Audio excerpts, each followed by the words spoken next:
Hello everyone, कैसे हो आप सब। आई होप आप सबकी स्टडी बहुत अच्छी चल रही होगी। अभी आप सबको पता है एग्ज़ाम जो है ना हमारा 4 मई को है एंड अभी बहुत ही कम टाइम बचा है, ऑलमोस्ट 15 डेज़ बचे हैं। बट मैं स्ट्रेटजी लेके आई हूँ 10 डेज़ की। मैं पर्सनली इस स्ट्रेटजी को फॉलो करने वाली हूँ अगले 10 दिन से। ये जो मेरी स्ट्रेटजी है ना, आप भी फॉलो कर सकते हो। मतलब मैं पूरे 10 दिन के अंदर ना मैं पूरी रिविज़न करने वाली हूँ, क्वेश्चन प्रैक्टिस करने वाली हूँ। एंड ना आप सबको पता है कि लास्ट के जो डेज़ होते हैं वो बहुत ज़्यादा इंपॉर्टेंट होते हैं, उसे वेस्ट नहीं कर सकते हैं। अभी भी अगर आप में से काफ़ी ऐसे स्टूडेंट हैं जिसका स्कोर जो अभी ना 500 के आसपास है, 400 के आसपास है ना, उन लोगों के लिए प्लान डेफिनेटली बहुत ही अच्छा साबित हो सकता है। क्योंकि ये प्लान मैंने बहुत ही मेहनत करके बनाया है एंड आई होप इससे किसी एक पर्सन की भी हेल्प हो तो वो बहुत ज़्यादा अच्छा है। मैं पर्सनली भी इस प्लान को फॉलो करने वाली हूँ। तो आप ना इस वीडियो में स्क्रीनशॉट लेते जाना जो भी मैं आपको दिखा रही हूँ, ताकि आप लोगों को ईजी रहे। अदरवाइज आप लिखना चाहो तो आप लिख भी सकते हो, बट इसमें कुछ पॉइंट्स हैं जो कि ध्यान देने वाले हैं। ये स्ट्रैटेजी ना सिर्फ 10 डेज़ के लिए है, यानी कि आपके पास वैसे तो 15 डेज़ है। मैं 22 अप्रैल से ही स्टार्ट करने वाली हूँ, तो आप भी अपने अकॉर्डिंग स्टार्ट कर सकते हैं। बट 10 डेज़ के अप्रॉक्स आप इस स्ट्रैटेजी को कंप्लीट कर दे तो बहुत ज़्यादा अच्छा है। अदरवाइज आप इसे ना 11 से 12 दिन में भी कंप्लीट कर सकते हैं। अब इसमें सबसे इंपॉर्टेंट चीज़ ये है ना, this is the final battle and every hour counts. Like अपनों को हर एक घंटा बहुत ही अच्छे से यूटिलाइज करना है। ये नहीं सोचना है कि सिर्फ 10 दिन अब कुछ नहीं हो सकता है। लास्ट के डेज बहुत ज़्यादा इंपॉर्टेंट होते हैं। अगर हम इसमें थक के हार के बैठ जाएं, सोचे कुछ नहीं हो सकता है, तो हम पहले ही अपने जो है ना फाइट हार चुके हैं। इसीलिए हमें हारना नहीं है। इसमें ना सबसे पहले तो क्विक रिवीजन होने वाली है, सारे चैप्टर्स आपके रिवाइज हो जाएंगे। बट मैं ये कहूँगी कि आप ना अगर वो पहले से पढ़े हैं ना सारे चैप्टर्स, तो ही आप उन्हें छेड़ना, कुछ भी नया नहीं करना है आपको इसमें। यानी कि आपने अगर कोई चैप्टर नहीं किया या आपको वो नहीं आता तो आप उसे स्किप कर सकते हो ईजिली। आप इसमें से 80% भी अगर टारगेट कंप्लीट कर लेते हो ना, तो मोर देन सफिशेंट होगा एक अच्छा स्कोर लेने के लिए। इसमें ना मैंने मॉक टेस्ट भी इंक्लूड किए हैं। आप ना ट्राई करो कि हर दिन मॉक टेस्ट आपको देना ही देना है। वो सारी डिटेल मैं आपको बताऊंगी कि कैसे और कब देना है। अब नेक्स्ट इसमें सबसे इंपॉर्टेंट चीज़ है ना कि आपको स्टिक रहना है इसी प्लान पे। अगर आप इसे फॉलो कर रहे हो ना, तो आपको फिर ये नहीं सोचना है कि कैसे होगा, कब होगा। पूरा आपका सिलेबस ना 10 दिन में कवर हो जाएगा अगर आप इस टाइम टेबल को फॉलो करते हो तो। एंड सबसे इंपॉर्टेंट चीज़, आपको एनसीईआरटी पे स्टिक रहना है इस टाइम पे। कोई भी अदर मॉड्यूल्स को टच भी नहीं करना है, कोई भी नए टॉपिक को टच नहीं करना है। सब वही करना है जो आपने पहले से रिवाइज करके रखा है। एंड मोस्ट इंपॉर्टेंट थिंग, अगर आपके पास ओएमआर शीट नहीं है तो आप उसे प्रिंट करवा लो, क्योंकि नेक्स्ट 10 दिन ना हम अच्छे से ओएमआर पे प्रैक्टिस करेंगे। हर क्वेश्चन के, आप कोई भी एमसीक्यू कर रहे हो ओएमआर पे करना है, क्योंकि ओएमआर में हम बहुत बार बबल फिलिंग में मिस्टेक कर देते हैं, तो वो हमें नहीं करनी है। अभी मैं आपसे पूरा टाइम टेबल शेयर करने वाली हूँ, बट उससे पहले सबसे इंपॉर्टेंट चीज़ है, डोंट कंपेयर विद अदर्स। खुद को दूसरों से कंपेयर मत करो, अपने फ्रेंड्स के मार्क्स से अपने आप को कंपेयर मत करो। बस लास्ट 10 डेज़ है, ये सोच लो कि बस ये 10 दिन अच्छे से मेहनत करनी है, या फिर दोबारा से वही 365 डेज़ के लूप में फंस जाना है। तो मैं यही कहूँगी कि 10 दिन अच्छे से मेहनत कर लो। अभी ये टाइम टेबल ना हर किसी के लिए अलग हो सकता है। कोई सुबह 8 बजे उठता हो, कोई हो सकता है रात को देर तक पढ़ता हो। बट एक ना नॉर्मल मैंने टाइम टेबल बनाया है जिसमें आप 10 दिन के लिए तो इसे फॉलो कर ही सकते हो यार। 10 दिन के लिए थोड़ा सा अगर खुद को पुश करना पड़े कि ठीक है, थोड़ा सा हमें अपने कंफर्ट जोन से बाहर निकलना पड़े ना, तो मैं तो ये करने वाली हूँ। आप लोग भी इसे फॉलो कर सकते हो और टाइम थोड़ा बहुत आप अपने अकॉर्डिंग चेंज कर सकते हो। बट हाँ, मोटा मोटा यही टाइम टेबल आपका रहना चाहिए, ताकि आप अच्छे से मतलब कि एफिशिएंटली स्टडी कर पाओ। 6 बजे उठ जाओ, उठने के बाद फ्रेश हो जाओ, नहाने के बाद स्टडी करो, ताकि अच्छे से आपका जो माइंड है ना वो फ्रेश रहे, वरना सुस्ती आई रहेगी। थोड़ी बहुत लाइट एक्सरसाइज आप इसमें कर सकते हो, स्ट्रेचिंग वगैरह। ज़्यादा टाइम वेस्ट नहीं करना है। मैं नहीं कह रही आप पूरा बैठ के जिम विम करो, नहीं। थोड़ा सा लाइट, थोड़ा चलना फिरना, थोड़ा बहुत आप इसमें इंक्लूड कर सकते हो। अभी 7 बजे ना मैं स्टडी करने बैठ जाऊँगी। सबसे पहले मैं बायो करूँगी, और बायो में जो भी मेरे टास्क होंगे ना वो मैं इसे कंप्लीट करूँगी। अब वो टास्क क्या होंगे ना, वो पूरा आपको इस डिटेल वीडियो में देखने को मिलेगा।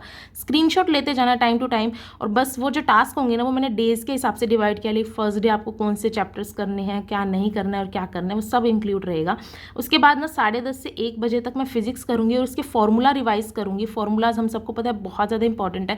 मतलब काफ़ी ज़्यादा क्वेश्चंस ऐसे होते हैं जो डायरेक्ट आप फॉर्मूला लगाओगे ना आपका आंसर आ जाएगा, तो ये बहुत ज़्यादा इंपॉर्टेंट पार्ट होगा। फिर लंच करो। उसके बाद ये सबसे इंपॉर्टेंट चीज़ है, लाइक 2 से 5 ना मॉक टेस्ट देना ही देना है। डेली एक मॉक टेस्ट दूंगी मैं। अब लास्ट के 15 दिन ऑलमोस्ट बचे हैं, 15 दिन भी नहीं बचे हैं, अभी तो 13-14 दिन रह चुके हैं। बस 10 दिन पूरे 10 मॉक टेस्ट मुझे देने हैं। कहीं से भी मॉक टेस्ट दो, आप कोई भी सोर्स यूज़ करो, ऑफलाइन ऑनलाइन डजेंट मैटर। 2 से 5 4-5 मॉक टेस्ट ही देना है ताकि हैबिट बन जाए 10 दिन के अंदर अंदर, और OMR यूज़ ज़रूर करना। इसके बाद 5:30 से 7 उस टेस्ट को एनालाइज करूँगी ताकि अच्छे से मुझे पता चल सके कि मैं कहाँ लैग कर रही हूँ। आप भी ये चीज़ ज़रूर करना, बिकॉज टेस्ट एनालिसिस सबसे ज़्यादा इंपॉर्टेंट है। और बहुत बार मतलब हम 10 मॉक टेस्ट देंगे, 180 क्वेश्चन एक में आ रहे हैं, तो मतलब अपने 1800 क्वेश्चंस कर चुके होंगे, एंड बहुत ज़्यादा क्वेश्चंस हैं वो एक तरीके से, तो बहुत चांस होते हैं कि उसमें से ही काफ़ी क्वेश्चंस रिपीट हो जाएंगे अगर आप अच्छी जगह से मॉक लगा रहे हो तो। इसके बाद 7:30 से 9 बजे तक केमिस्ट्री करने वाली हूँ मैं, एंड जो भी मैं करूँगी नहीं सब NCERT बेस्ड रहेगा, या फिर मैं वन शॉट वीडियोस देख सकती हूँ ताकि 1 घंटे में मेरा चैप्टर कंप्लीट हो जाए, या फिर उससे भी कम 2x पे देखूँ तो आधे घंटे में ही कंप्लीट हो जाए। अभी 9 से 10 के बीच में ना जितने भी मेरे पास फ्लैश कार्ड्स हैं, डायग्राम है, या फिर प्रीवियस ईयर के कुछ क्वेश्चंस हैं जो इंपॉर्टेंट है, जो हर बार पूछे जाते हैं, ऐसा कुछ मैं करूँगी इस 1 घंटे में। इसके बाद जो लास्ट का 1 घंटा होगा ना उसमें मैं अगेन बायोलॉजी रिवाइज करूँगी। आप चाहो तो इसमें ना जो भी आपका वीक एरिया है या फिर इंपॉर्टेंट आपको कुछ लगता है आप वो कर सकते हो, और फिर उसके बाद अच्छे से सो जाओ। 6 से 7 घंटे की स्लीप आपको लेनी है, वो तो ऑफकोर्स इंपॉर्टेंट है। बट हाँ, पूरा दिन कोई भी टाइम वेस्टेज मैंने इसमें नहीं रखा है कि हाँ टीवी देख लो, मोबाइल चलाओ, नहीं, ये 10 दिन बहुत ज़्यादा इंपॉर्टेंट है। अदरवाइज फिर से वही 365 के लूप में फंसना बहुत ज़्यादा डिफिकल्ट हो जाएगा।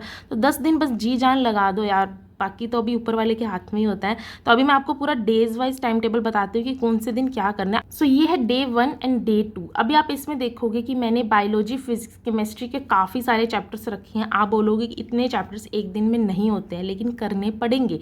मैं नहीं कह रही NCERT पूरा लाइन टू लाइन में पढ़ूंगी, नहीं, मोटा मोटा आप एक ना आप देख लो अपनी आंखों के आगे से कि हाँ ये हो रहा है। जैसे फिजिक्स में इंपॉर्टेंट इस चैप्टर के मैं फॉर्मूलाज कर लूँगी, या फिर वन शॉट वीडियो देख लूँगी 2x की स्पीड पे। और बायो में तो मैं NCERT ही पढ़ने वाली हूँ। तो ये देखो 2 यूनिट मैंने यहाँ पे रखी है, यहाँ पे मैंने कुछ चैप्टर्स रखे हैं। और इसके बाद सबसे इंपॉर्टेंट चीज़ है NCERT पे स्टिक रहना, अगर आप NCERT से कर रहे हो या फिर वन शॉट वीडियो देख रहे हो। इसके बाद ना मोस्ट इंपॉर्टेंट चीज़ है, डेली ना आपको ना 150 MCQs करने हैं टोटल। आप सारे सब्जेक्ट के जो भी आप चैप्टर कर रहे हो उनके अंदर से 80 बायो के, 30 फिजिक्स के एंड 40 केमिस्ट्री के। अभी ना आप चाहो तो आप, अगर आपका NCERT अच्छे से किया हुआ है, सब किया हुआ है ना, तो आप इनकी सिर्फ क्वेश्चन प्रैक्टिस करके भी इन चैप्टर्स को कर सकते हो। कि जब हम क्वेश्चन प्रैक्टिस करते हैं ना तो हमारे चैप्टर ऑलरेडी जो अगर किए हुए हैं ना तो हमारे रिवाइज होते जाते हैं। अदरवाइज आप NCERT पढ़ के भी इसे अच्छे से कर सकते हो। तो जो मैंने टाइम टेबल पीछे बताया था ना, उसमें जैसे जो बायो का स्लॉट था, फिजिक्स का और केमिस्ट्री का स्लॉट था ना, उसमें ये करना है। डे 1 मैंने 22 अप्रैल से किया है। अगर आप ये वीडियो लेट देख रहे हो और 10 दिन अभी भी बचे हैं तो आप 23 या 24 अप्रैल से भी स्टार्ट कर सकते हो। बट 22 अप्रैल से बहुत सही रहेगा, क्योंकि 1 मई तक आपका सारा सिलेबस कंप्लीट हो जाएगा, और फिर भी आपके पास ना 2 दिन बचेंगे रिवाइज करने के लिए, कुछ इंपॉर्टेंट चीज़ रह गई उसे करने के लिए। एंड स्टिक रहना इसी टाइम टेबल से, तो बहुत ही अच्छे से आपका सब कुछ कंप्लीट हो जाएगा। स्क्रीनशॉट लेते रहना। ये डे 2 है, जिसमें मैंने फिर से सेल वाला चैप्टर रखा है, biomolecules, laws of motion, work energy power वाला, chemical bonding, states of matter.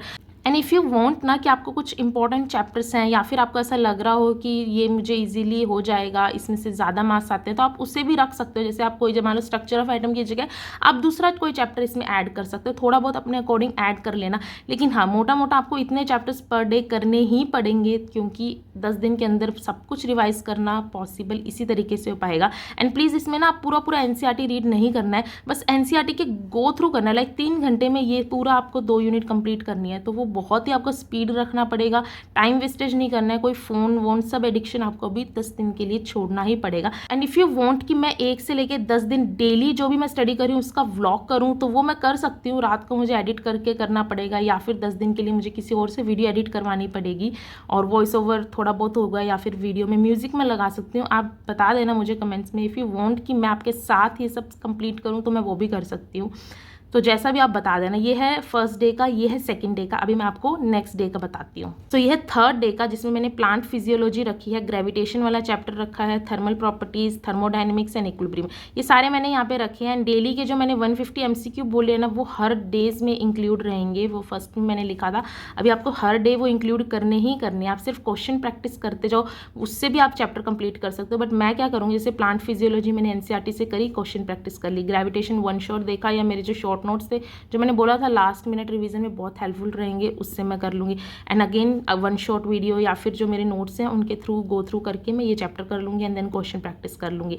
अभी मैं नेक्स्ट डे दिखाती हूँ कि 4th, 5th और 6th डे पे मेरा क्या क्या स्टडी रूटीन होने वाला है। सो ये है 4th एंड 5th डे का, 25th अप्रैल एंड 26th अप्रैल का। इसमें ह्यूमन फिजियोलॉजी पूरी करनी है, oscillations, mechanical property, fluid and solid, redox reaction, S block and hydrogen, ये मेरा शेड्यूल रहेगा 4th डे पे। इसके बाद 5th डे यानी कि 26th अप्रैल को मैं रिप्रोडक्शन कर लूँगी और उसके बाद waves, ray optics, P blocks, organic principles मैं कर लूँगी। Now this is 6th day यानी कि 27 अप्रैल हो जाएगा और आप ये सारे चैप्टर्स कर लोगे, genetics, evolution, electrostatic, current, electricity, hydrogen, alcohol, phenol and ethers. अभी आप देखोगे कि आपको ना 6 दिन हुए हैं ये करते हुए, लाइक कि हाफ डेज आपको हो चुकी है एंड आपका इतना अच्छे से काफ़ी सिलेबस कवर हो चुका है।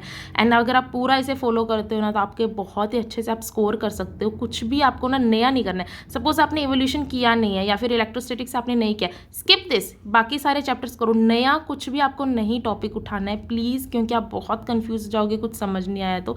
ये सब उन्हीं के लिए है जो ऑलरेडी अपना सिलेबस कंप्लीट कर चुके हैं, तो जिनका मतलब कि स्कोर जो है ना 400 500 के आसपास आ रहा है। इससे आपका स्कोर में भी काफ़ी इंप्रूवमेंट आएगा, क्योंकि आप लेटेस्ट में अगर कोई चैप्टर कर रहे हो और उसके क्वेश्चन प्रैक्टिस करोगे ना तो आप काफ़ी अच्छे से क्वेश्चंस कर पाते हो अगर आपने देखा है तो। अभी ये है 7th और 8th डे का, आप इसका भी स्क्रीनशॉट ले सकते हो और मैं बता भी देती हूँ मैंने क्या लिखा है, क्योंकि मेरी हैंड राइटिंग थोड़ी सी बेकार है।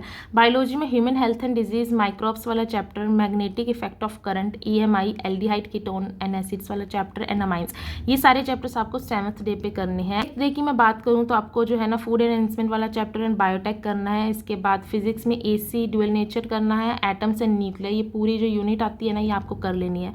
एंड केमिस्ट्री में जो है ना पॉलीमर, बायोकेमिस्ट्री एंड उसके बाद केमिस्ट्री इन एवरीडे लाइफ वाला चैप्टर करना है। ये बहुत ही इजी डे आपको रहेगा, क्योंकि ये चैप्टर्स ना मतलब आधे आधे घंटे, एक एक घंटे में कंप्लीट हो जाते हैं। बहुत ही इजी है, काफ़ी कुछ आपने पढ़ा होता है ऑलरेडी बायो में, तो बहुत ही इजीली आपका जो 8th डे है ना ये कंप्लीट हो जाएगा 29 अप्रैल को। इसके बाद जो नेक्स्ट डे है वो मैं आपको बताती हूँ, आप इसका स्क्रीनशॉट ले सकते हो। अभी आप देखो कि 9th डे ना मैंने बहुत ही कम चैप्टर्स रखे हैं, लाइक आपको इकोलॉजी करनी है जो कि आपकी मेरे ख्याल से 3 घंटे में कंप्लीट हो सकती है आप NCERT से करो तो। इसके बाद फिजिक्स में सेमीकंडक्टर एंड कम्युनिकेशन है। इसके बाद केमिस्ट्री में जो है surface chemistry, solid state and solution, ये कुछ चैप्टर्स है जिसमें से बहुत ही कम क्वेश्चन आते हैं, तो मैंने इन्हें एंड में रखा है, बट इकोलॉजी बहुत ज़्यादा इंपॉर्टेंट है। तो आप देख सकते हो 10th डे पर आपका सब कुछ हो चुका है एंड 10th डे मैंने रखा है रिविजन के लिए। डायग्राम आप जो भी कर रहे हो उसको अच्छे से रिवाइज करो, सारे फॉर्मूलाज रिवाइज कर लो। अब देखोगे फर्स्ट में को आप सारा सिलेबस कंप्लीट कर चुके हो, डेफिनेटली बहुत ही ज़्यादा कॉन्फिडेंस आ जाएगा ये करने पे।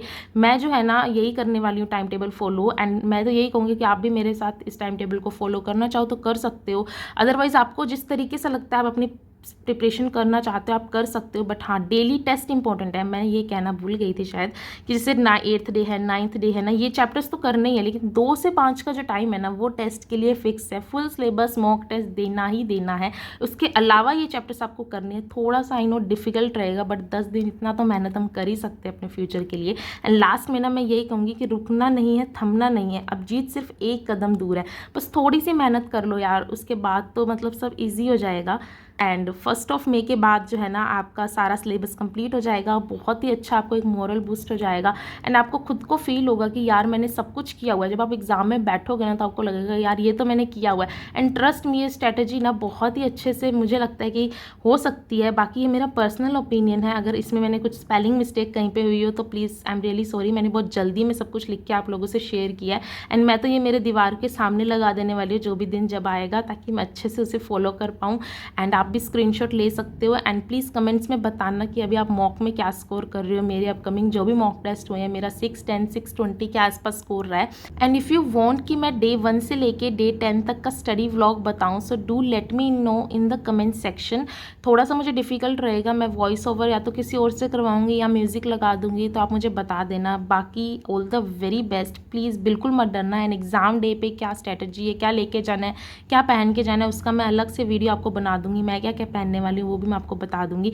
सो अभी मिलते हैं अगले स्टडी व्लॉग में। सो तब तक ओके बाय। अच्छे से स्टडी करते रहना है। इस टाइम टेबल को ना आप 22 अप्रैल से ज़रूर स्टार्ट कर देना। एंड लेट वीडियो देख रहे हो तो 23rd 24th से भी स्टार्ट कर देना, तो भी आपका जो है ना 9 दिन में पूरा सिलेबस कंप्लीट हो जाएगा। And all the very best. I hope आप सब बहुत ही अच्छा स्कोर करो। So okay bye.